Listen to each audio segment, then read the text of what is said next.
and we're learning within regards to Pat Akum, the laws, the parameters, and the prohibition of Pat Akum inside this Kashrut series over here. We're using once again excellent book, The Kosher Kitchen, a practical guide by Rabbi Frost, brilliant book, and we can learn about the prohibitions of Pat Akum today and Bishul Akum and those various forms over here. We stated over in the last class that the prohibitions of Pat Akum and Bishul Akum apply only if a non-Jewish person did the entire baking process. If a Jewish person contributed, let's say significantly somehow, to this baking process, the bread is now going to be considered a Pat Yisrael over here. So there won't be those issues over here within regards to that. So we know there's a significant halachic difference if the Jewish person is going to participate in the baking process. There's three significant acts over here that is involved in the baking process: the kindling of the fire, naturally, or in modern ovens to switch on the modern oven, placing the bread onto the oven is another thing, and stoking the coals. That was done. We actually know that in previous times, baking was done in a coal oven, probably the Talmudic times. These coals needed to be stoked regularly to maintain the oven's heat. If a Jewish person does any of these three, the bread is then going to be considered Pat Yisrael.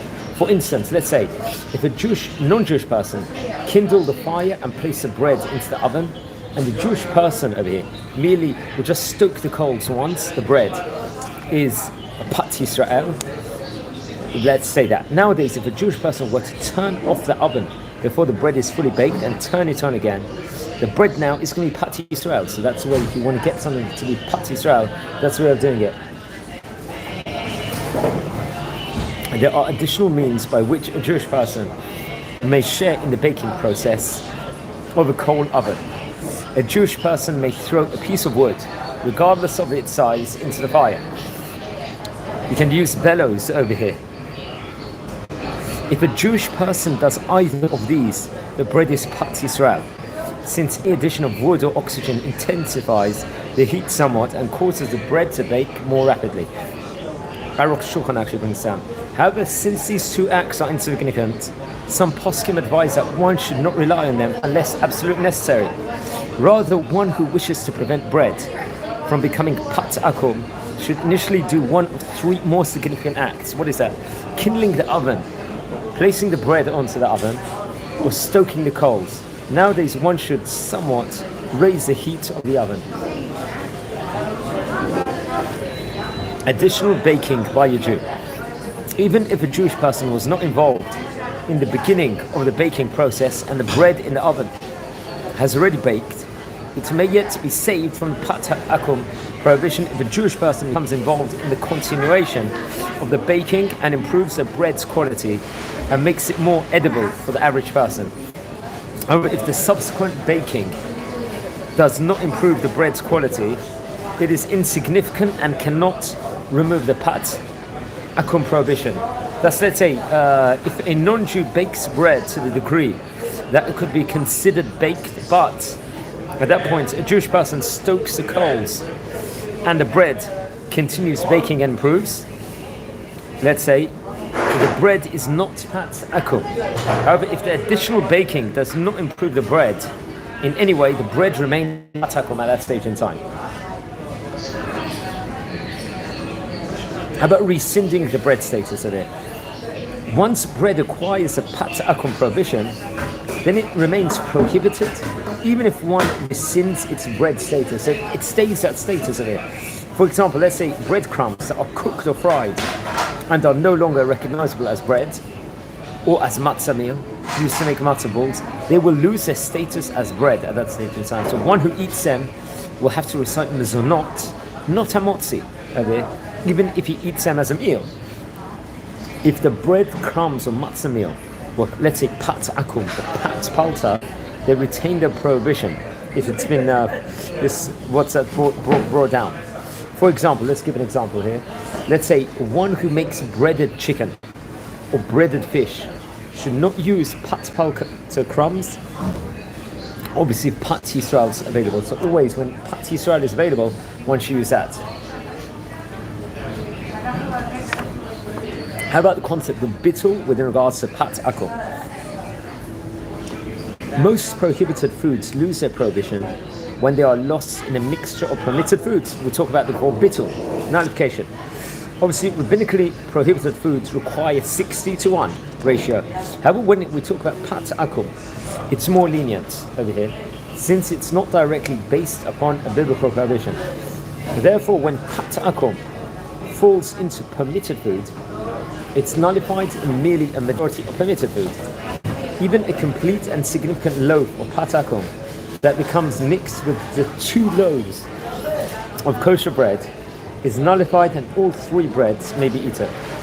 One should note that the rules of bittul apply only to prohibited items that are not recognizable. Let's say, if the pat akum is recognizable, it retains its prohibition, even if it is mixed with hundreds of loaves.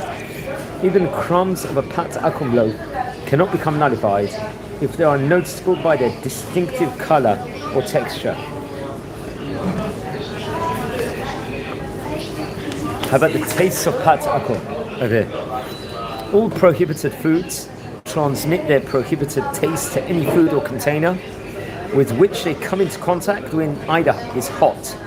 Thus, any food that came, let's say, in contact with non-kosher food, when either is hot is prohibited, and any container in which non-kosher food was cooked may not be used with kosher food over here. However, let's say the halacha in the case of pat akum is more lenient. It cannot pass its prohibited taste to other foods. Thus, let's say an oven or a loaf pan in which pat akum was baked may be used for other foods. So let's do a practical summary before we go into bishul akum over here. Okay, let's say that if a Jewish person contributes to the baking process by even just turning on the oven, placing the bread into the oven, or raising the temperature, even after a non-Jew turned on the oven and placed the loaves inside, it's considered pat Yisrael. Even if bread was completely baked by a non-Jew, but a Jew turned the oven off and turned it on again, improving the bread, still it's considered pat Yisrael. One should not use pat palta breadcrumbs, as we stated before, to make bread of chicken or fish, or pat palta matzah meal to make matzah balls if pat Yisrael is available. If pat akum falls into the majority of permitted foods and is not recognizable, it's nullified. Even a complete and significant loaf of pat akum that becomes mixed with 2 loaves of kosher bread and is not recognizable is nullified, and all 3 breads may subsequently be eaten. An oven or a loaf pan in which pat akum was baked does not become treif and may subsequently be used for kosher foods. Okay. The prohibition of bishul akum, food cooked by a non-Jew.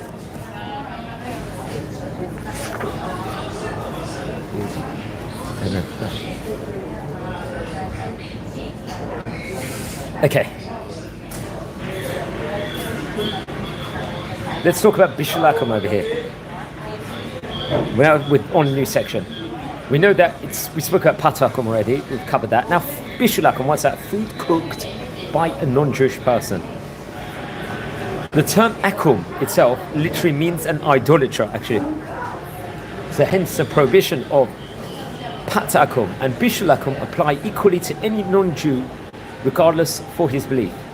We also noted that initially, one should avoid allowing a Jew who is a non-Shabbat observer to bake or cook in a Jewish household. Let's say the prohibition of bishul akum prohibits foods cooked by a non-Jew, even if one has ascertained beyond a doubt that the food and the utensils are completely kosher.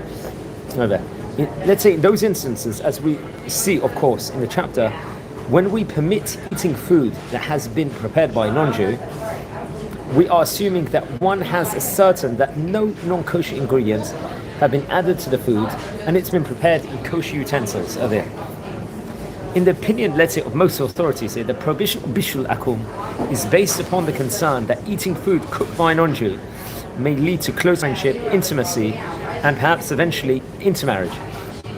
Let's say, in minority opinion, maintains that Chazal prohibited bishul akum out of a concern that the non-Jew may add non-kosher ingredients to the food. Okay, now foods to which bishul akum applies.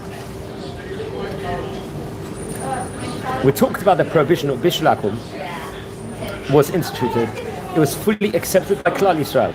The prohibition of bishul akum has never been modified and it applies to all foods, even those cooked by a professional chef. That's interesting. The leniency regarding foods baked by a palta, a professional baker, as noted previously in chapter 10, was never allowed with regard to bishul akum over here. So friends, what's the parameters of the bishul akum prohibition here? We're talking about pat akum over here. Now we are talking about bishul akum. So it's prohibited only if the food meets the following two qualifications, the bishul akum. First of all, it is a food that was inedible while raw. Over here. The bishul akum prohibition applies only to food that is not edible while raw. Over here. If the food is edible when raw, let's say ne'echal kmo shehu chai, the food done by the non-Jew is not significant now. The definition of edible raw obviously depends on different eating habits and different locales also. So, for example, if a non-Jew cooks a potato for a Jew who eats raw potatoes, the Jew may not eat the cooked potato. The reverse is true as well. If most people would eat a particular raw food, it's not subject to laws of bishul akum, even for one who does not eat it raw. For example, if a non-Jew cooks a carrot, let's say, for example, for a Jewish person who eats only cooked carrots over here, the Jew may eat the cooked carrot over here in that case. If in some countries food is eaten raw, while in other countries it's eaten only cooked, the halacha of bishul akum follows eating habits of the individual country.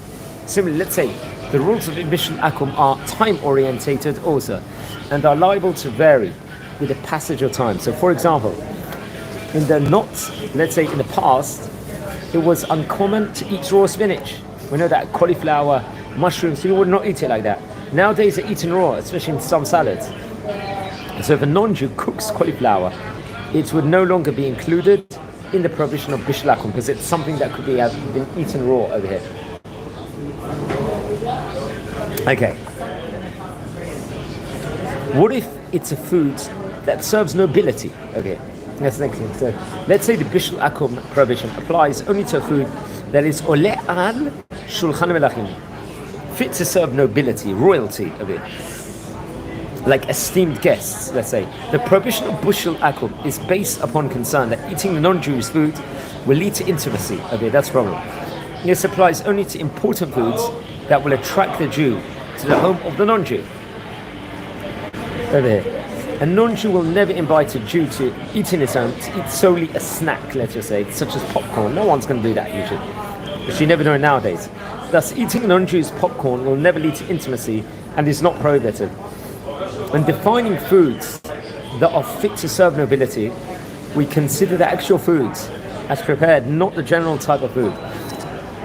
The definition of oleh, shulchan, ala malachim depends upon the eating customs of the particular country at the time. It is difficult to determine which foods actually come in that status of oleh al shulchan malachim based upon what's written by the poskim. Poskim were referring to eating habits of their time and place. Obviously, our eating habits might be totally different in the modern day. We know that very much so. I'm just going to take a break for 1 minute, friends, and leave the book like this, and I'll be back in 1 minute.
שלום, בוקר טוב, זה עירית. כן, זה שנכנס וקורא, אני ממש מצנן.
Everything for the next salad.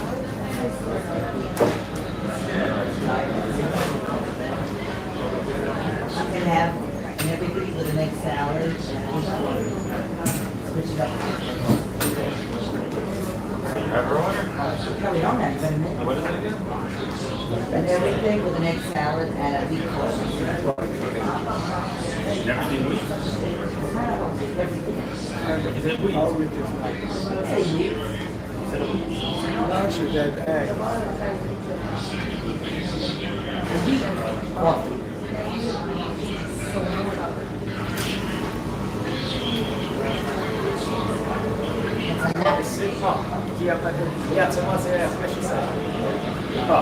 אוקיי. אוקיי, מצוין. אוקיי, so אני צריך לשלוח קבלות לכללית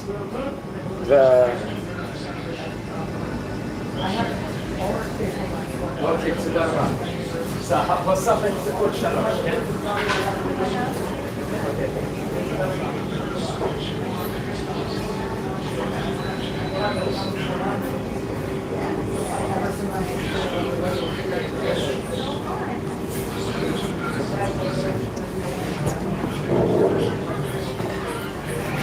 Okay, sorry about that, guys. Everyone, thank you for staying tuned in over here in regards to everything. And we are going to continue now on this series over here. We are on, at the moment, we're talking about we're talking about bishul akum, basically, over here. Other forms of food preparation over here. So let's say the prohibition of bishul akum applies to foods prepared through fire. All foods that were roasted, barbecued, or fried by non-Jew are prohibited. However, foods prepared through salting, smoking, soaking or pickling, or sun-drying are not subject to the rules of bishul akum. Therefore, one may eat pickles, let's say pickled tomatoes or herring, produced by non-Jew, provided they are produced under kosher supervision. Over here, in the opinion of some poskim, steamed foods are not included in the prohibition of bishul akum, since steam is not considered fire over here. Or others will obviously naturally disagree.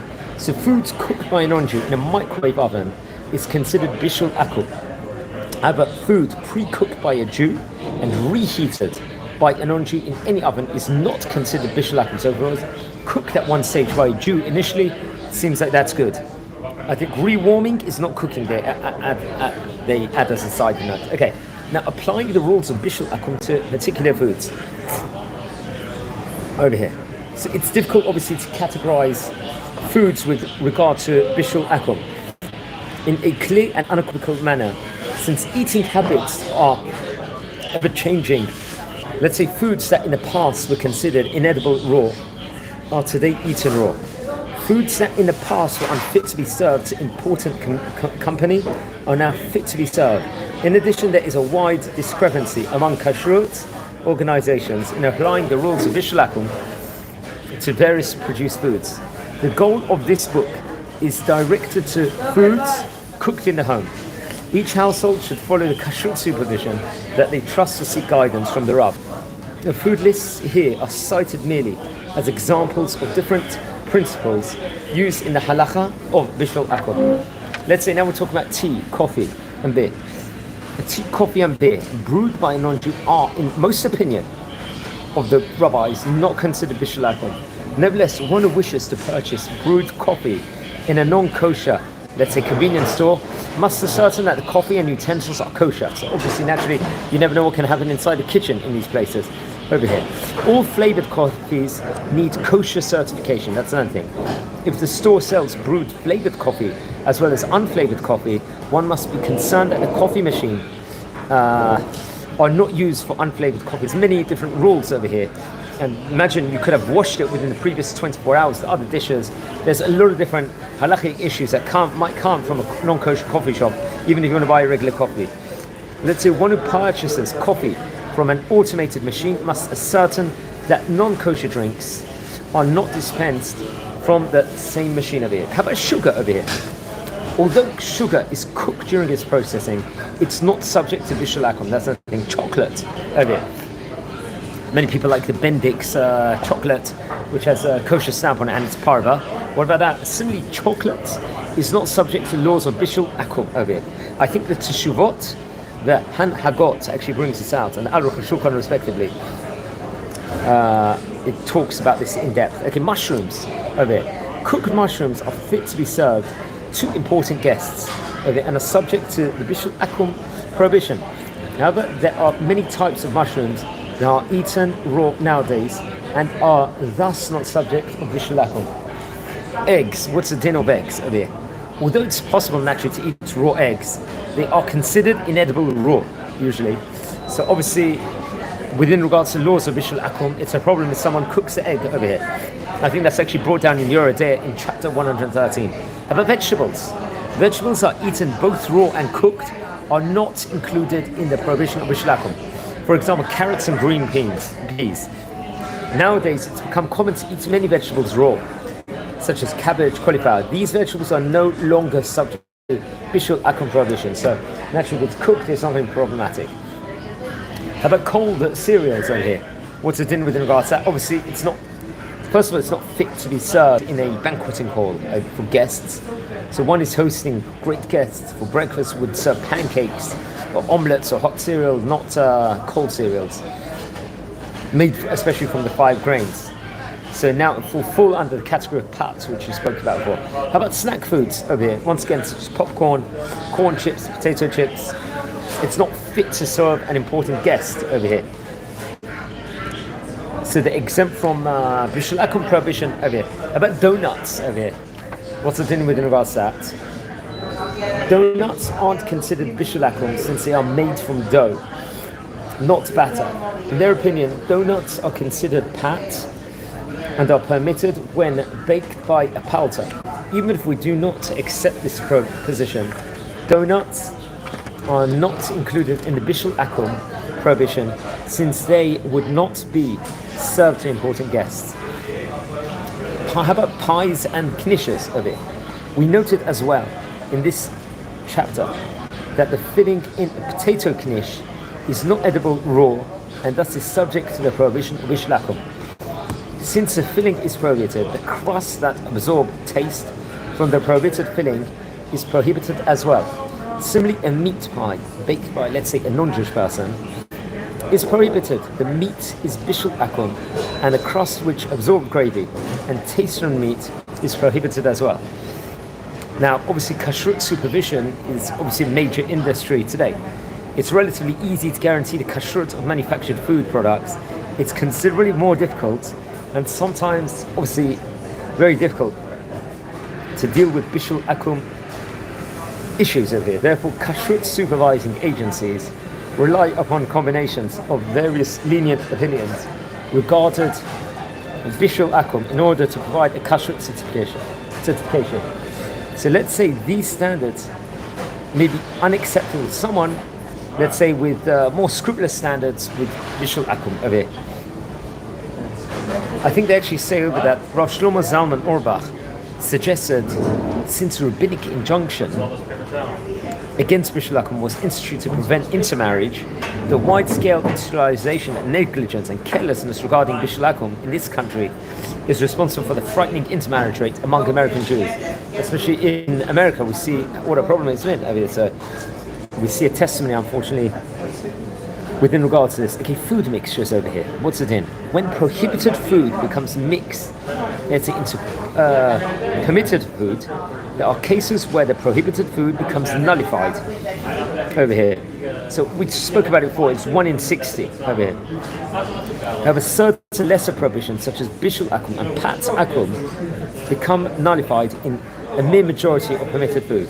One should note that all prohibited foods cannot become nullified when the prohibited food is noticeable in any way. Okay, so let's say hypothetically 2 foods, one subject to Bishul Akum prohibition and one not, were combined. The mixture can occur in one of 2 ways.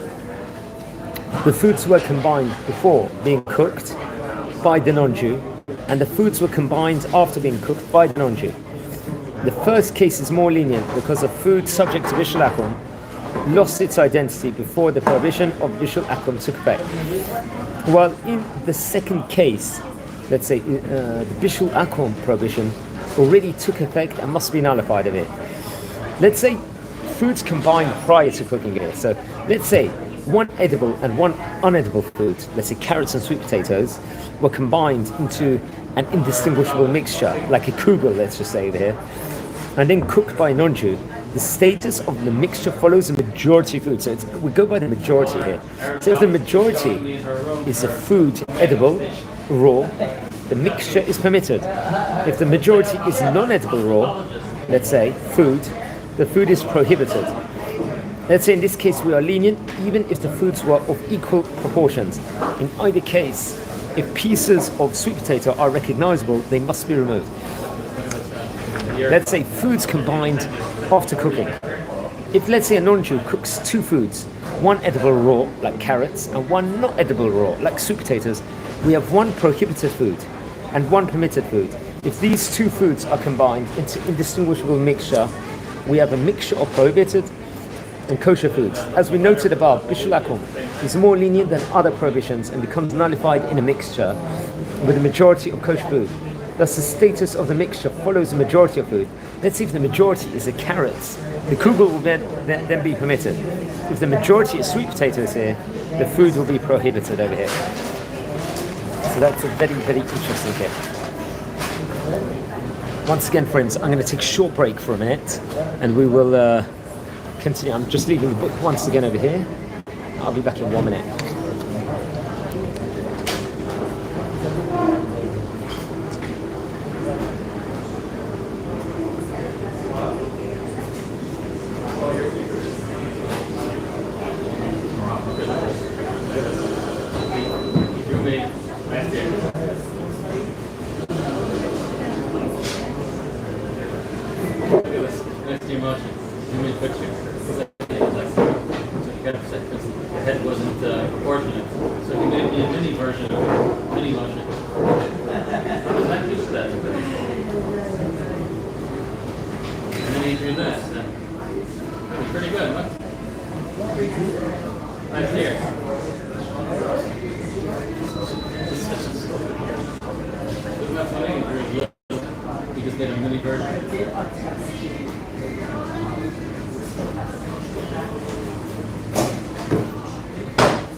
Tried to call me one day, just found out the time that it was going to fix that. Help me log in. I was like, hey, she tried to call me several times. She tried to call me one day when I was not around.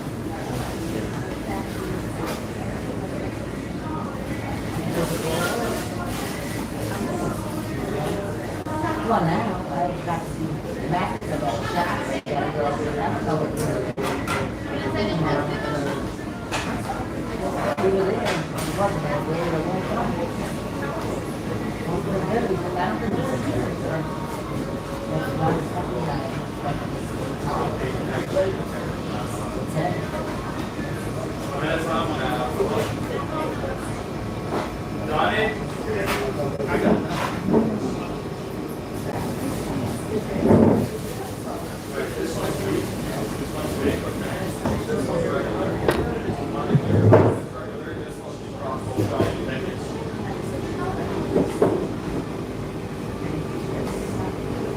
Thank you.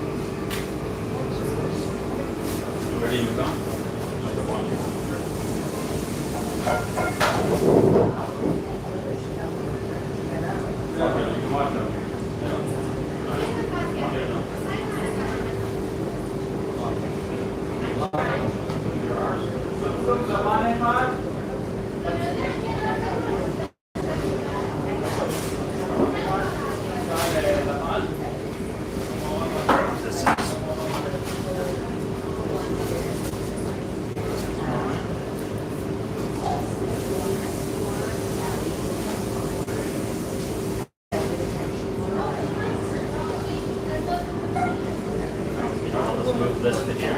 Or is it on this screen? Huh?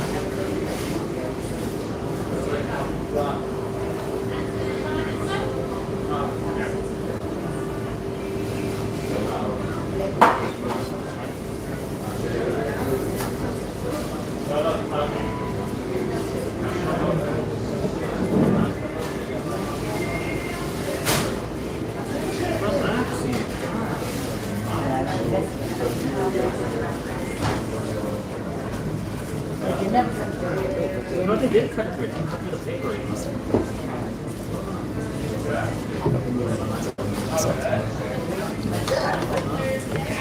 Okay, thanks very much everyone for just being patient over here. So we are continuing. We've been talking about food mixtures over here. We've talked about foods combined prior cooking, foods combined after cooking over here. So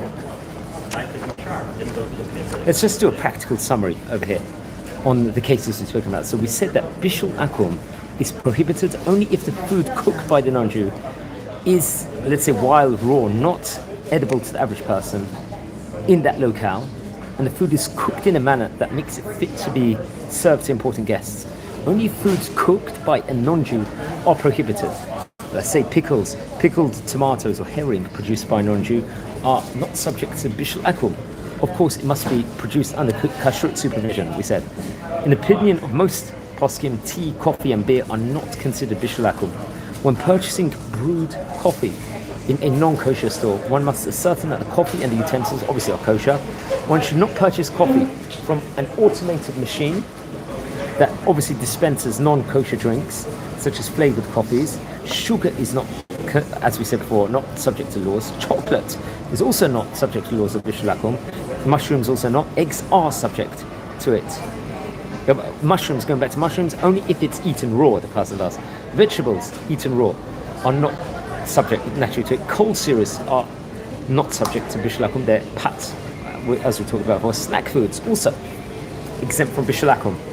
Donuts not included in bishul akum, also it's pat once again. Potato quiches and meat pies are in the big bishul akum category.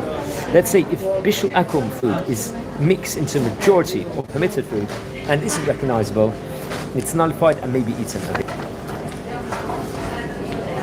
Okay, let's start the next section over here and then we'll call it a day. When bishul akum does not apply, there are situations even when even food that's inedible raw and is fit to serve to an important guest is not prohibited according to the Ashkenazic tradition of it when cooked by a non-Jew. So I'm of Sephardic descent, so maybe it's going to differ. Let's find out. For Ashkenazim and Sephardim. Okay, Jewish participation in the cooking process. In the previous chapter, we learned that if a non-Jew contributes to the non-Jew's baking of bread, the bread is not considered pat akum over here. Similarly, if a Jew contributes to the non-Jew's cooking, the food is not considered bishul akum. The following are examples of Jewish participation according to, let's say, the Ashkenazic tradition. Obviously, I'm following the Sephardic tradition here, but everyone needs to know what to do and to follow the minhag. So a Jewish person lights the fire over here. So according to Ashkenazic tradition, let's say if a Jewish person lit the fire, the food is not considered bishul akum. That's enough for someone following the Ashkenazic traditions over there. Even if the non-Jew prepared and mixed all the ingredients and put the pot on the fire, and similarly if the non-Jew did all the above and placed the pot on an unlit stove and the Jew subsequently lit the fire, the food is not considered bishul akum. Well, how about a Jewish person needs to stir the pot? If a Jew stirs a pot while it is cooking or turns a piece of meat broiling on a grill, the food is not considered bishul akum. This featured very much in Yoreh Deah in chapter 113. A Jew stokes the coals. In previous times, cooking was done over or in a coal oven over here. These coals needed to be regularly stoked, let's say to maintain the oven's heat. If a Jewish person stokes the coals either before or after the pot is placed on the fire, the food isn't considered bishul akum. Let's say a Jewish person adds somewhat to the intensity of the heat. Let's say if a Jewish person throws a piece of wood into the fire, regardless of its size, or he fans, let's say, bellows into the oven, the food is not considered bishul akum. Let's say the non-Jew lights a fire from a flame that the Jew kindled a bit. You're taken from flame to flame. There's an opinion that if a non-Jew lights a fire from a flame that a Jew kindled, the food isn't considered bishul akum. Wow. Poskim disagree whether even Ashkenazic Jews will follow this opinion over here, with this leniency, let's say. Some advise that one should not rely on them only if the cooking was done in a Jewish home. Some rely that one may rely upon them in a case of difficulty of it. And I think the Chachmat Adam and Aruch HaShulchan brings this down. Now the Sephardic tradition, which obviously I follow over here, what's it saying? Obviously, everything we just spoke about is according to Ashkenazic tradition. According to Sephardic tradition, a Jewish person must place the oven over the fire.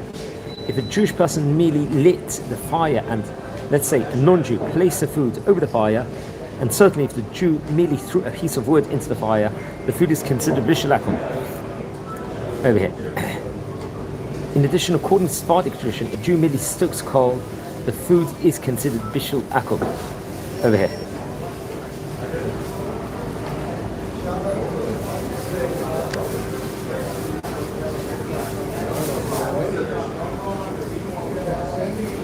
Okay, thus if the non-Jew lit the flame and the Jew placed the food on the flame, the food is permitted according to both traditions. If the Jew placed the food on the unlit burner and the non-Jew lit the flame, the food is prohibited according to both traditions.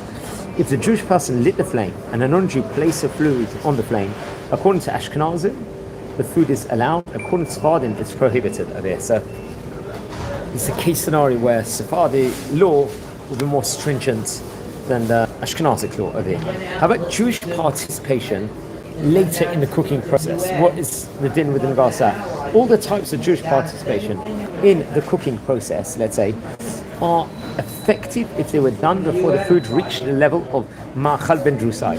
However, if the food reached the level of part cooked, there's difference of opinion whether a Jew's subsequent contribution to the cooking is irrelevant. According to Sephardic tradition, the food is considered cooked by a non-Jew, and any additional cooking by a Jew is ineffective over here. So it's very significant here. If the food is needed, let's say for Shabbat or for Yom Tov, or there's a hefsed meruba, considerable loss of it, then you can be lenient over here. Eurodea brings us down 113, number 9 over here. According to Ashkenazic tradition, one may always be lenient and consider any Jewish contribution effective to remove the status of bishul akum. I think the Rama brings down. Let's say if a Jew began the cooking process, if the reverse case, if a Jew placed a pot to cook over the fire and the food cooked, let's say kamachal ben drusai, and the non-Jew removed it from the fire and subsequently returned it, the food is permitted over here. Jewish participation, let's say, after the cooking process is complete over there. What's the din? If the food was completely cooked by a non-Jew, it's considered bishul akum. Completely cooked is defined as food that is fit to eat by the average person without hesitation. Once the food reaches a stage, any additional cooking by a Jew is irrelevant and cannot undo the bishul akum prohibition. When to rely upon the leniencies of it. Bishul akum is a serious prohibition. One should not arbitrarily choose to rely upon the lenient opinions of it. Cooking in a Jewish home should be done, obviously, by Jews. One who's in a situation of difficulty, obviously, one's going to ask a rabbi with regards to this. How about rewarming food over here? Once food is cooked by a Jew, it may be rewarmed by a non-Jew, as obviously we spoke about before. If the food was completely cooked by a non-Jew, it remains bishul akum, even if it's subsequently rewarmed by a Jew over here. Friends, we're going to call it a day over here. And please like the video, share the videos, subscribe to the channel. We're a community here. We're learning all about Kashrut, the laws of Kashrut. Wish you all a great day. We're going to continue next off talking about a non-Jew who cooks in the home of a Jew over the different issues. So wishing you all a great day and take care.